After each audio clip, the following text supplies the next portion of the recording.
Hello, everybody. Back again. This is week 2 of the course, and I'm dropping this video on Sunday to give you a chance to think about how you're going to plan out your schedule for this week in this class and in your other classes as well.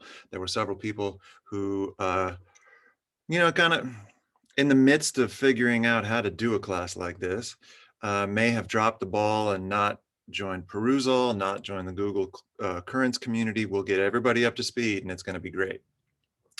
So first thing, a couple of shout outs to some of the students who've been doing excellent work so far in that first post. In one of my courses, Alexandria Romero was talking about the role of the hero in that video that we watched.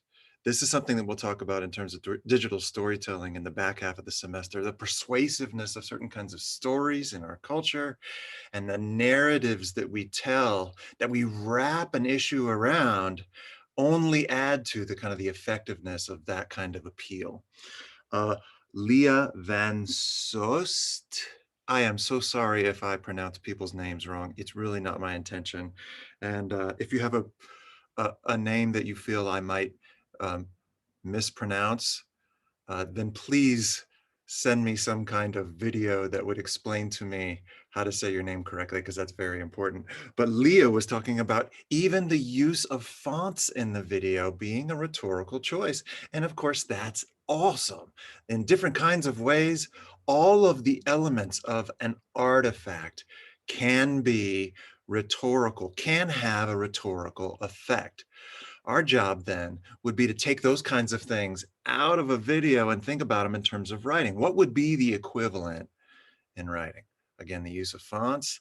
These are all kinds of things that could appeal in some ways to people, could turn other viewers off, could be effective for certain kinds of arguments, and maybe not for others.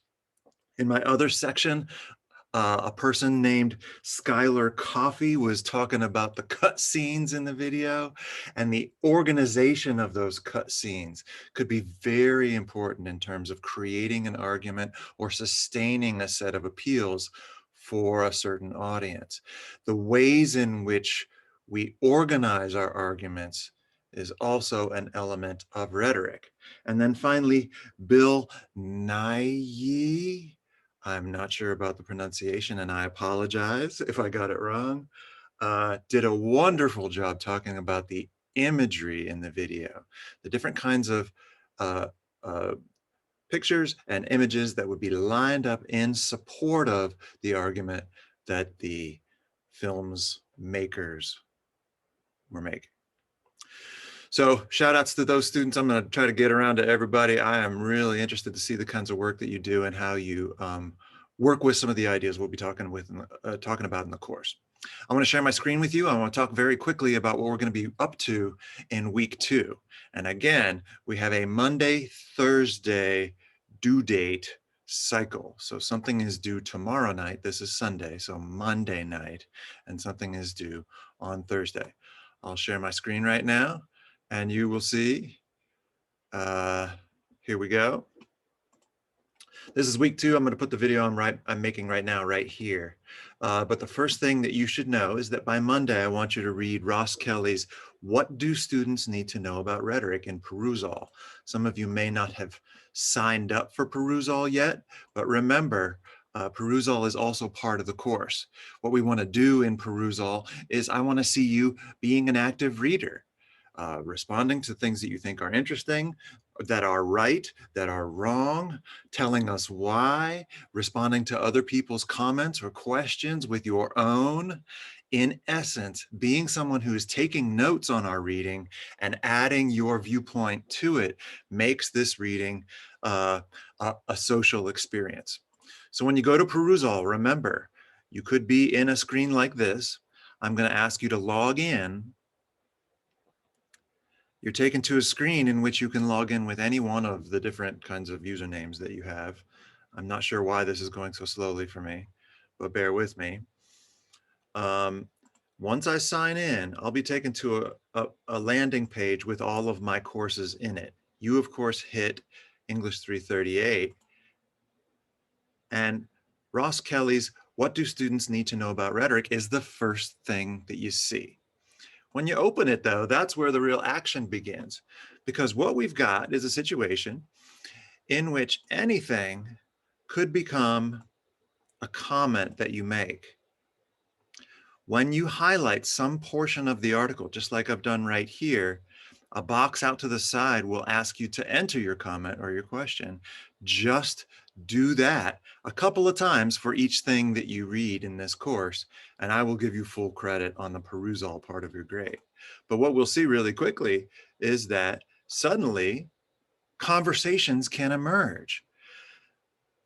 One student right here, Nathaniel Kratochville, highlighted the first thing that students need to know about rhetoric then is that it's all around us in conversation and movies, in advertisements and books, in body language and in art. And he says, having no prior knowledge of rhetoric, it is interesting to see the way it impacts things around us and how we can be so unaware of the impact that it has on our communication. Awesome comment, very great. Another student, Kayla Baird, responded with a comment. That's exactly what I'd love to see happen. We can have conversations in there, and that's the thing that makes it so valuable as a pedagogical tool in this course. Secondly, let's remember then what we're doing is we are taking what we've learned in this part and we're applying it to the Drawdown 2020 website. Just like I gave you a video last time, I'm going to ask you to go look at a website this time. We're going to spend a couple of weeks on each environmental issue that I can think of. If you have some that you'd like to give to me, if you think there's anything rhetorically interesting and some stuff that you've run across, then please hit me up. But you go to that Drawdown 2020 website, and it's right here, Project Drawdown, right? A lot of very flashy graphics and font choices. And they have climate solutions by sector. You might find yourself attracted to one of these sectors, or by solution. And if you're interested in solutions, you're taken to a page in which all of the solutions, from coastal wetland protection to carpooling to distributed energy source storage to forest protection to multi-strata agroforestry, is located. What I'd like you to do then is, taking some of the insights that you got from Hepzibah Ross Kelly, apply some of those terms to at least one of the sections of this website. Don't choose alternative refrigerants, evidently, because a summary is forthcoming. But you'll hop around and you'll find something that's good for you. So what we then have is a due date. By Monday, I'd like you to be in perusal, commenting on what you read, questioning it, helping me see you reading this article. And then by Thursday, you will try out a few rhetorical terms. On our post page has all of the instructions for this. And again, back in currents. So I'm hoping that we're going to settle into a page use and a kind of a pattern of activity. I will stop my share right now. That will be good for us in this course, that will allow us to get up to speed on what is required and so on.